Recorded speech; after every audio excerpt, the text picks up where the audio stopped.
Hey guys, welcome to school and college.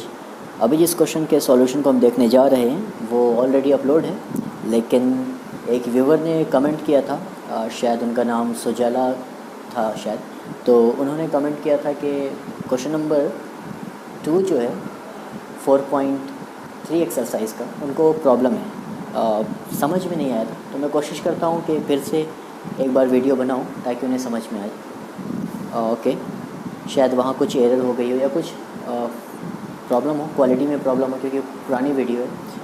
यहाँ कह रहा है कि क्वाड्रिलेटरल PLAN, क्वाड्रिलेटरल का नाम है जो प्लान को क्या करना है, आपको कंस्ट्रक्ट करना है। क्वेश्चन में ही कह रहा है कि कंस्ट्रक्ट करना है यहाँ पर, ठीक है। कंस्ट्रक्ट क्वाड्रिलेटरल प्लान, जिसमें PL की वैल्यू दी हुई है 4 सेंटीमीटर और LA की वैल्यू है 6.5 सेंटीमीटर, डिस्टेंस है, और एंगल P 90 डिग्री दिया हुआ है, एंगल A 110 डिग्री दिया हुआ है, और एंगल 9 जो है वो आपका 85 डिग्री है।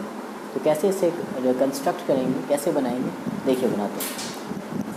क्वेश्चन हम साइड में रख देते हैं और इसे ड्रॉ करना शुरू करते हैं, ठीक है। चलिए, सबसे पहले आपके पास कंपास और कंपास में लगी पेंसिल, और पेंसिल आपके पास एक्स्ट्रा हो एक अलग से तो अच्छी बात है, स्केल और साथ में प्रोडक्टर वगैरह होना चाहिए। तो सबसे पहली जो चीज़ है इसमें दिया हुआ है PL। देखिए PL ड्रॉ कर लेंगे हम, PL को ड्रॉ कर लेते हैं, और PL की जो लंबाई है वो है 4 सेंटीमीटर, सिर्फ 4 सेंटीमीटर है, ठीक है। तो ये लिया स्केल, आप स्केल थोड़ा साफ़ लेना, ये स्केल कुछ साफ़ नहीं है, कोई बात नहीं। यहाँ से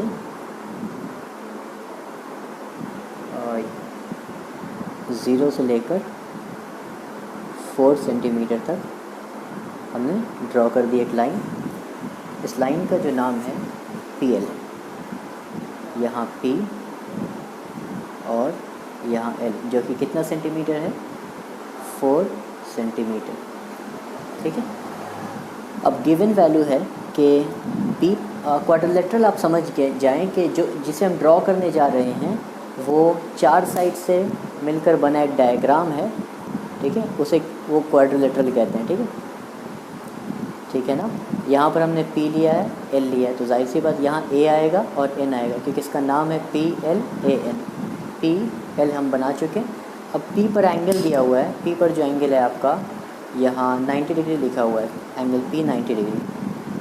तो 90 डिग्री कैसे ड्रॉ करते हैं, ये मेरी पुरानी वीडियो में है, आप जाके समझ सकते हैं। यहाँ से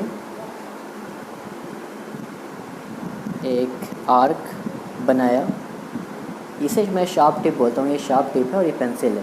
तो ये शार्प टिप को यहाँ पर रखा P पर, और पेंसिल को हमने पेंसिल से एक आर्क बना दिया सेमी सर्कल की तरह। अब इस आर्क का ये जो पॉइंट है यहाँ पर शार्प टिप को रखा और एक कट लगाया, ठीक है। ये जो कट है ना, अब अगर आप P से मिला दो इसे, ये 60 डिग्री का कट है, क्लियर। अब क्या करेंगे हम कि इस यहाँ पर जहाँ पर आर्क है, इंटरसेक्शन पॉइंट आर्क का, यहाँ पर शार्प टिप रखा और यहाँ पर एक कट लगाया, ये 120 डिग्री का आया। अब यहीं से एक और आर्क यहाँ बनाया, ठीक है, और इस टिप को अब यहाँ रखना है, यहाँ, ठीक है, जहाँ पर दूसरे आर्क का इंटरसेक्शन पॉइंट था, जो मैंने कहा था 120 डिग्री बन रहा है, और इससे ऊपर वाले को कट कर दिया, ठीक है। ये आपका जो हो गया 90 डिग्री का एंगल बन गया। यहाँ से आप इसे मिला दीजिए, ठीक है। ये आपका कितना बन गया, 90 डिग्री। P की वैल्यू हो गई, ये 90 डिग्री आपने यहाँ बना दिया, 90 डिग्री, ठीक है। L पर हमें एंगल कितना है मालूम नहीं, लेकिन हम जानते हैं एंगल क्वाड्रिलेटरल प्रॉपर्टी से कि 4 एंगल का जो सम होता है क्वाड्रिलेटरल का वो 360 होता है। तो हम लिख सकते हैं यहाँ पर एंगल L फाइंड करने के लिए, साइड में कहीं पर रफ में आप लिख सकते हैं, we know that the sum of all interior angle of quadrilateral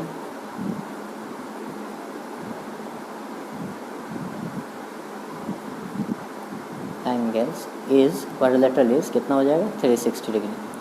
ठीक है, तो 360 डिग्री आपके 4 एंगल का सम होता है क्वाड्रिलेटरल। यहाँ कितने कौन कौन सा एंगल बन रहा है? Angle P plus angle L plus angle A plus angle N। ठीक है, प्लान इक्वल टू क्या होना चाहिए? 360 डिग्री। एंगल P हमें पता है, हमने ड्रॉ पहले कर भी दिया 90 डिग्री। L नहीं मालूम है, यही निकालना है angle L plus angle A और एंगल N जो है आपका बुक में गिवन है। देखिए क्वेश्चन में गिवन है एंगल L जो है आपका यहाँ एंगल L गिवन नहीं है शायद। ओके, L ही तो निकालना है। A एंगल A जो है आपका वो 110 डिग्री है और N जो है आपका 85 डिग्री है। तो एंगल A की जगह पर लिख देंगे 110 डिग्री प्लस एंगल N की जगह पर क्या लिखेंगे? 85 डिग्री इक्वल टू 360 डिग्री। तो देखिए ये आपका एंगल L कैसे निकलेगा? ये एंगल L लिखा है मैंने। ठीक है, ये L है और ये एंगल का सिंबल है। ठीक है, ये थोड़ा टच हो गया, अब थोड़ा स्पेस दे देना यहाँ पर। देखिए 90 degree plus 110 degree plus 85 degree कितना हो जाएगा? 110 85 90 से अगर सम कर दें यहाँ 5 8 9 17 प्लस 118 का 8 1 कैरी 1 1 2 285 यानी कि 285 plus angle L equal to 360 degree. इन तीनों को जोड़कर 285 है। एंगल L इसी तरह है। जब एंगल L की वैल्यू निकल रही है 360 डिग्री तो पहले से यहाँ लिखा है ये 225 जो इस तरफ आएगा तो आपका नेगेटिव में हो जाएगा, यानी कि सब्ट्रैक्ट हो जाएगा 360 से 285 डिग्री। ठीक है, आप इसे सब्ट्रैक्ट जब करोगे ना 285 को सब्ट्रैक्ट करोगे, ये 85 है। ठीक है, आप थोड़ा समझ लेना भाई, ये 5 लिखा है मैंने। हाँ 2 8 और 5 कुछ ज़्यादा बड़ा हो गया। सब्ट्रैक्ट करने पर 10 - 5 5 आ जाएगा और ये देख लेते हैं 360 - 285 10 - 5 5 ये हो गया कैरी देकर 5 15 8 में से 15 जाएगा, ये कैरी ये 75 हो जाएगा। ठीक है, 10 में से 5 गया 5, ये 75। यहाँ पर एंगल L जो है आपका 75 डिग्री आ गया। ठीक है, तो एंगल L पर 75 डिग्री का एंगल बनाना है। मैं थोड़ा रुक कर इत्मीनान से बता रहा हूँ ताकि आपको समझ में आ जाए। अब 75 डिग्री का आपको एंगल ड्रॉ करना आना चाहिए, नहीं तो पुरानी वीडियो मेरी देख लो, नहीं तो यहाँ समझ में आ जाएगा, कोई इशू नहीं है। अब L पर शार्प टिप रखो और ये एक आर्क इस तरह से बनाओ। ठीक है, और इस शार्प टिप को फिर यहाँ रखो। आप यहाँ रख रहे थे ना क्योंकि इस तरफ से बना रहा था आर्क। अब देखिए ये हो गया आपका 60 डिग्री और ये हो गया 120 डिग्री। ठीक है, आप 120 डिग्री 90 डिग्री और 60 डिग्री को आप बाइसेक्ट करोगे तो आपको 175 डिग्री निकालना था, 75 डिग्री मिल जाएगा। देखिए 90 डिग्री प्लस 60 इनको ऐड करने पर 150 आता है। इनका बाइसेक्ट मतलब इनको आधा तो करते हैं हम, 75 डिग्री आ जाता है। ठीक है, तो 75 बनाने के लिए हमें 90 चाहिए और 60 डिग्री चाहिए। देखो तो 90 कैसे बनेगा? एक आर्क ले लिया, दूसरा आर्क लिया, अभी यहाँ से एक आर्क और इस शार्प टिप को यहाँ रखा और एक आर्क जहाँ पे इंटरसेक्शन पॉइंट है ये आपका 90 हो गया। ठीक है, ये आपका क्या हो गया 90। ठीक, और ये आपका हो गया 60। ठीक है, लेकिन आपको इन दोनों को बाइसेक्ट करना है। मतलब कैसे होगा? मेजर करेंगे। एक शार्प टिप यहाँ रखिए और पेंसिल के नोक को यहाँ पर रखिए। इन दोनों के एंगल को मेजर कर लिया, इनके बीच में कितना है। ठीक है, अब यहाँ पर रख कर एक आर्क छोटा सा यहाँ ड्रॉ किया हमने। ठीक है, और यहाँ पर 60 वाले इंटरसेक्शन पॉइंट पर रख कर एक आर्क यहाँ ड्रॉ किया। ठीक है, तो जो इंटरसेक्शन मिला है यहाँ पर तकरीबन कहीं यहीं पर, ठीक है, L पॉइंट से यहाँ पर मिला देंगे। ठीक है, तो ये जो एंगल आपका बनेगा यहाँ से यहाँ तक, ये जो लाइन बन रही है ये 75 डिग्री है आपका। L 75 डिग्री हमें मिल गया। अब देखते हैं P L मिल चुका। L के आगे जो लाइन एक्सटेंड हो रही है ये वाली, ये लाइन, तो ये क्या यहाँ क्या कौन सी पॉइंट होगी? यहाँ आपकी A पॉइंट होगी, ये A। ठीक है, तो L A की जो लंबाई है वो गिवन है। देखिए L A की जो लंबाई है, L A की लंबाई 6.5 सेंटीमीटर है। तो हम क्या करेंगे? पहले 6.5, ये आपको अगर दिख नहीं रहा तो कोई बात नहीं, ये मैं दिखा दूंगा अभी। 6.5 सेंटीमीटर मेजर कर लेते हैं, 0 से लेकर 6.5 यहाँ तक। 6.5 जो है यहाँ शार्प टिप पर रख के एक आर्क बना लेते हैं। यहाँ ये 6.5 का एक आर्क बन गया। लाइन हमारी छोटी है तो लाइन को एक्सटेंड कर देंगे यहाँ तक, ठीक है। अब जो इंटरसेक्शन पॉइंट आपको मिला यहाँ पर, ठीक है, ये आपका कौन सा पॉइंट हो जाएगा, ए हो जाएगा, ठीक है। इस लाइन पर तो ए ही मिल रहा था ना, ये पॉइंट ए हो गया। इसके आगे जो लाइन जा रही है इससे हमें कोई ख़ास मतलब है नहीं, ये ए हो गया, पी एल ए मिल चुका है, ठीक है। अब हमें बस एन चाहिए, ठीक है, हमें बस एन चाहिए इस लाइन पर, और हम सबको कनेक्ट कर देंगे, आपका क्वाड्रिलेटरल ड्रॉ हो चुका है, ठीक। लेकिन हमें पता है ए पर जो है वो एंगल गिवन है, वो ए पर एंगल जो है वो है 110 डिग्री, ठीक। तो 110 डिग्री जो है आप कंपास से ही बनाने के बजाय आप प्रोट्रैक्टर से बना सकते हो, ठीक है। आप प्रोट्रैक्टर से ही बनाओ, ज़्यादा बेहतर है। तो देखिए आप कि यहाँ पर आपको बनाना है कितना, 110 डिग्री। 110 डिग्री बनाने के लिए ये जो पॉइंट है, ये पॉइंट इसे रखेंगे यहाँ पर, यानी कि ए पॉइंट जो हमें मिला इंटरसेक्शन पॉइंट यहाँ पर, और ये जो लाइन है ए पॉइंट जो बना है और ए जहाँ से आ रहा है, मतलब ये जो लाइन जो आ रही है इस लाइन को, और ये जो कंपास में ये लाइन है, ये इस दोनों को अलाइन कर देंगे, मतलब एक ही लाइन में रखेंगे। यहाँ हमने रख दिया, ठीक है, ये अलाइन हो गया, ठीक। अब 110 डिग्री जो होगा आपका, 110 डिग्री ये होगा यहाँ पर। यहाँ इस तरफ से लाइन है ना, तो 110 डिग्री इधर से देखेंगे। इस तरफ से लाइन होती तो हम 110 डिग्री यहाँ देखते हैं नीचे वाली, ठीक है।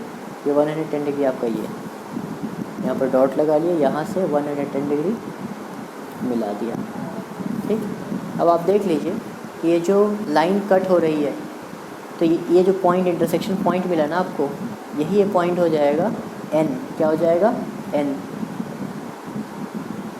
ये एन हो गया आपका क्वाड्रिलेटरल बनकर तैयार हो गया, पी एल ए एन। अगर मान लीजिए कट नहीं होती और ये लाइन थोड़ी छोटी होती यहाँ तक, तो कुछ नहीं है, इसे एक्सटेंड कर देते हैं आप और ये मिल जाती, दोनों मिलकर एक लाइन, दोनों मिलकर इंटरसेक्शन पॉइंट आपको मिल जाता, पी एल ए एन बन जाता। तो ये आपने P L A N quadrilateral draw कर दिया, और इसमें कुछ नहीं है। लेकिन हाँ, साथ में कह रहा है एन जो है आपका, एन कितना है, एन जो है आपका वो 85 डिग्री एंगल है। तो ये आपको 85 डिग्री बनाने की कोई ज़रूरत नहीं पड़ी, लेकिन जब आप मेजर करेंगे ना तो आप देखेंगे कि ये तकरीबन, हाँ, ये 85 डिग्री, ये जो एंगल है मैं दिखाता हूँ आपको। ये जो मैंने ये अलाइन किया है, ये मतलब इस लाइन को इस लाइन में मिलाया है, और ये जो सेंटर है इसको इस सेंटर पर रखा है, ठीक है।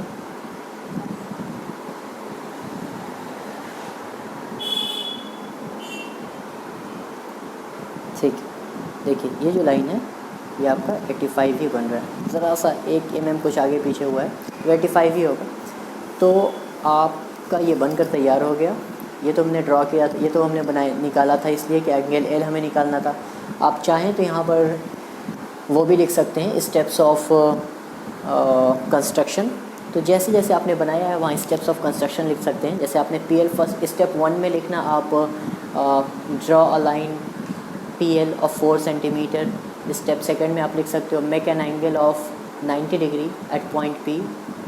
स्टेप थर्ड में लिख सकते हैं make an angle of 75 degree at point L, ठीक है। और पॉइंट एल पर बना के आपने क्या किया, उसे एक्सटेंड कर दिया, ठीक है। ये लिखने की कोई ज़रूरत नहीं कि आपने एल एंगल को फाइंड किया फिर किया। उसके बाद आप लिख सकते हो कि draw a line L A of कितना, एल ए कितना सेंटीमीटर का था, एल ए जो था आपका 6.5 सेंटीमीटर का। यहाँ पर लिख देते हैं हम एल ए ऑफ 6.5 सेंटीमीटर। लिख सकते हैं आप we get an intersection point A. हमें इंटरसेक्शन पॉइंट एल ए मिल गया क्योंकि ए तक मिल गया ना। फिर एंगल ए पर आपने कितने डिग्री का एंगल बनाया, यहाँ तो हमने लिखा नहीं, यहाँ पर लिख देते हैं 110 डिग्री का एंगल बनाया। तो आप लिख सकते हैं यहाँ पर make an angle of 110 degree at point A and extend a line which comes from point A. Extend करने के बाद we get an intersection point which is N, ठीक है। और बस उसके बाद सबको आपने मिला दिया और कुछ नहीं है। ठीक है, तो उम्मीद करते हैं समझ में आया होगा। अगर कुछ मुश्किल है तो आप कमेंट करें, मैं जवाब देने की कोशिश करूँगा। Thank you so much.